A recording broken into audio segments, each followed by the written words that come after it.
你们好，上课. Alors aujourd'hui, dans la leçon 12, on va justement apprendre à dire et à demander les jours de la semaine. Donc ce petit point de lexique et de syntaxe suit donc la progression de la leçon 12 du manuel d'entraînement Nishoya. Alors, de quels outils allons-nous avoir besoin pour dire et demander les jours de la semaine?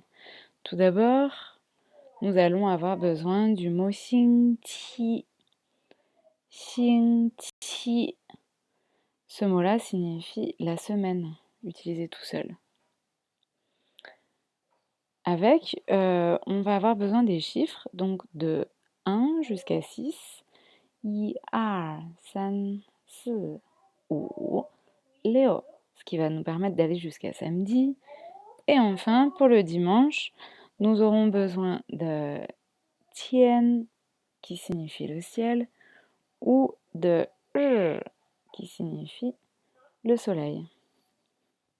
Ce donné de lundi à dimanche, 星期一, 星期二, 星期三, 星期四, 星期五, 星期六. Et pour dimanche, donc, au choix, 星期天 ou alors 星期日. Voilà, tout simplement. Alors maintenant, on va voir comment interroger et demander quel jour on est. Donc pour ça, on va avoir besoin de l'interrogatif ti. Cet interrogatif donc nous permet d'interroger sur un nombre ou une quantité. On a par exemple, on le retrouve cet interrogatif dans les expressions pour demander l'âge d'un enfant. Ni ti sui.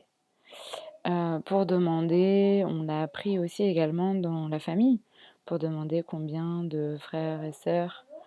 Par exemple, on a ni you ji ge.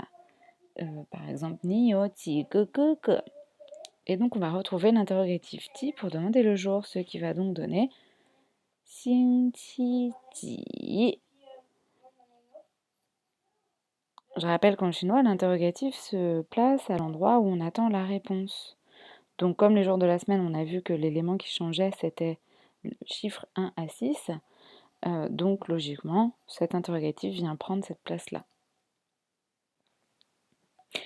Alors, voyons quelques exemples. En premier, on va essayer de demander quel jour y va-t-il? Je vous laisse réfléchir un petit instant. Donc, on pose d'abord notre sujet, complément circonstanciel de temps et le verbe. Ça va donner ta xing qi ji tu. On pourrait donner comme réponse ta xing qi tian tu. Il y va le dimanche. Deuxième exemple, quel jour as-tu ton cours de chinois? Je vous laisse réfléchir, on pose le sujet, le complément circonstanciel de temps et l'action. Ça va donner ni xing qi ji shang zhongwen ke. Et on pourra donner en réponse 我星期三上中文课.